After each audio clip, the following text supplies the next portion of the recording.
26 अक्टूबर 1947 की रात श्रीनगर में सन्नाटा नहीं, खौफ था। दुश्मन शहर से सिर्फ 35 किलोमीटर दूर था। बारामूला जल रहा था और महाराजा हरि सिंह के महल में नींद नहीं, मौत पहरा दे रही थी। अगर उस रात एक दस्तखत नहीं होते तो आज भारत का नक्शा वैसा नहीं होता जैसा हम देखते हैं। आज कश्मीर भारत का मुकुट नहीं, पाकिस्तान का हिस्सा होता। ये कहानी सिर्फ एक युद्ध की नहीं है, ये कहानी है एक धोखे की, एक साहस की और उस एक फैसले की जिसने इतिहास की धारा मोड़ दी। 2,22,000 वर्ग किलोमीटर का वो टुकड़ा जिसे हम जन्नत कहते हैं, उसे हमने कैसे खोते खोते बचाया। 15 अगस्त 1947 भारत और पाकिस्तान के दो टुकड़े हो चुके थे, लेकिन बीच में फंसा था जम्मू और कश्मीर, एक ऐसा राज्य जो न भारत था न पाकिस्तान। महाराजा हरि सिंह का सपना था एक स्वतंत्र कश्मीर। वो स्विट्जरलैंड बनना चाहते थे, लेकिन वो ये भूल गए कि उनके पड़ोसी स्विट्जरलैंड वाले नहीं थे। भूगोल उनका दुश्मन था, डेमोग्राफी उनके खिलाफ थी। 77% मुस्लिम आबादी, 20% हिंदू। महाराजा को लगा कि वो न्यूट्रल रह सकते हैं। उन्होंने पाकिस्तान के साथ एक स्टैंड स्टिल अग्रीमेंट साइन किया, यानी जैसा है वैसा रहने दो। रेल चलेगी, डाक चलेगा, व्यापार चलेगा। लेकिन यहीं महाराजा चूक गए। पाकिस्तान ने इस समझौते को दोस्ती का हाथ नहीं बल्कि गला घोंटने का मौका समझा। जिन्ना को कश्मीर चाहिए था, प्यार से या वार से। अगस्त खत्म होते होते पाकिस्तान ने कश्मीर का हुक्का पानी बंद कर दिया। पेट्रोल, नमक, अनाज सब रोक दिया गया। ये आर्थिक नाकाबंदी थी, आने वाले तूफान की पहली चेतावनी। जब महाराजा नहीं झुके तो पाकिस्तान ने अपना असली चेहरा दिखाया।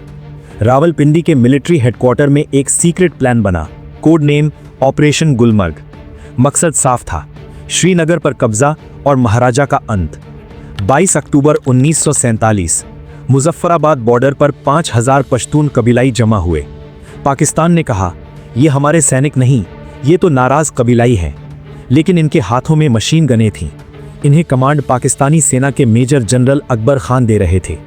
ये आज़ादी की लड़ाई नहीं थी, ये एक बर्बर आक्रमण था। 24 अक्टूबर को वो बारामूला पहुंचे और वहां जो हुआ वो इंसानियत के माथे पर कलंक है। लूट, आगजनी और कत्लेआम। 200 से ज्यादा महिलाओं का अपहरण हुआ। नन को भी नहीं बख्शा गया। हमलावर लूट में इतने मशगूल हो गए कि वो भूल गए श्रीनगर सिर्फ 1 घंटे की दूरी पर था। उनकी यही लालच भारत के लिए वक्त खरीद लाई। महाराजा की सेना बिखर चुकी थी।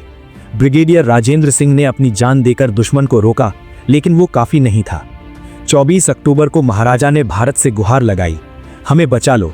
लेकिन दिल्ली में प्रधानमंत्री नेहरू और लॉर्ड माउंटबेटन का जवाब सख्त था, हम तब तक अपनी सेना नहीं भेज सकते जब तक कश्मीर कानूनी तौर पर भारत का हिस्सा न बने। 26 अक्टूबर वीपी मेनन जम्मू के महल में पहुंचते हैं। महाराजा हरि सिंह का हाथ कांप रहा था, लेकिन इरादा पक्का था। उन्होंने इंस्ट्रूमेंट ऑफ एक्सेशन पर दस्तखत किए। उन्होंने मेनन से कहा था, अगर कल सुबह तक भारतीय सेना नहीं आई तो मुझे सोते हुए गोली मार देना, मैं अपनी रियासत को बर्बाद होते नहीं देख सकता। 27 अक्टूबर की सुबह सूरज निकलने से पहले भारतीय वायुसेना के डकोटा विमानों ने उड़ान भरी। ये एक रेस थी। अगर पाकिस्तानी कबीलाई पहले एयरपोर्ट पहुंच जाते तो खेल खत्म था। लेकिन एक सिख रेजिमेंट के जवान दीवान रणजीत राय की कमान में ठीक समय पर श्रीनगर उतरे। बूट्स जमीन पर पड़े और इतिहास बदल गया। 7 नवंबर बैटल ऑफ शालटेंग। भारतीय सेना ने वो जाल बिछाया जिसमें दुश्मन फंस गया।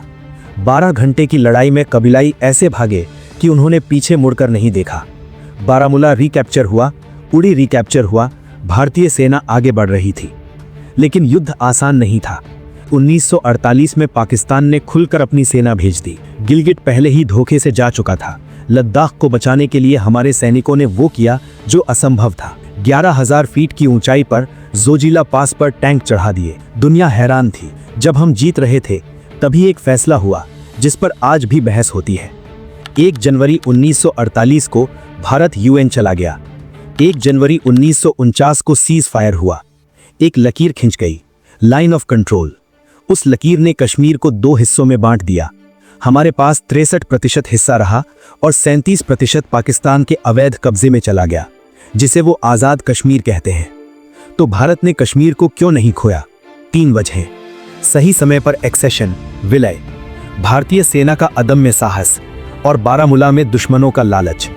1947 का वो इंस्ट्रूमेंट ऑफ एक्सेशन आज भी भारत के दावे का सबसे बड़ा लीगल सबूत है। आर्टिकल 370 उसी की देन था और उसका हट जाना उसी प्रक्रिया का अंत। उस दिन अगर हम 1 घंटा भी लेट होते तो आज श्रीनगर का नक्शा कुछ और होता। अगर आपको भारतीय सेना के उस पहले मिशन पर गर्व है तो कमेंट्स में जय हिंद लिखना मत भूलना।